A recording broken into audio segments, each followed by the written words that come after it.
చేతి రేఖలను బట్టి హస్త సాముద్రికం ప్రసిద్ధం.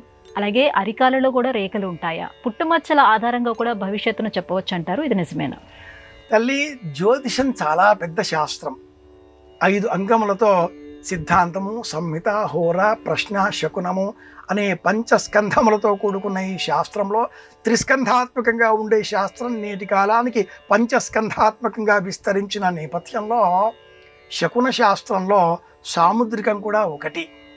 ప్రతి 6 నెలలకు ఈ చేతిలో ఉండేటటువంటి కొన్ని రేఖలు అంతర్ధానమవుతాయి.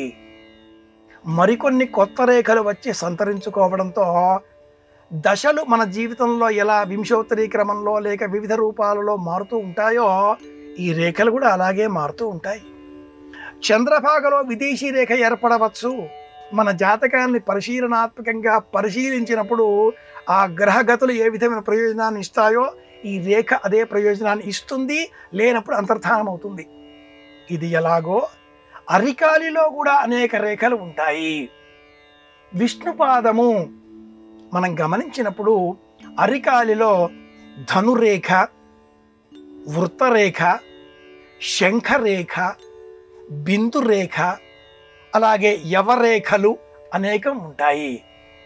హస్తరేఖలలో కుడి చేతి బొటన వేలికి 2 గీతలు యవరేఖలుగా మనం గమనించినప్పుడు ఇలాంటి యవరేఖ ఉంటే అదృష్టజీవి, తిన్నది జీర్ణం చేసుకోగలుగుతాడు.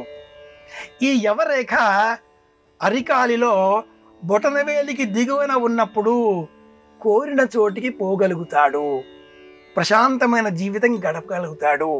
సంపూర్ణ ఆయుర్దాయం అరికాలిని పరిశీలించి శాస్త్ర ప్రమాణపూర్వకంగా రేఖలతో జీవితాన్ని నిర్దేశించడం కూడా ఒక శాస్త్రం. ఈనాటి కాలంలో ఇలాంటి శాస్త్రాలన్నీ కూడా అంతర్ధానం అవుతున్నాయి. ఫేస్ రీడింగ్ మట్టుకు బాగా మిగిలిపోయింది అని చెప్పారు.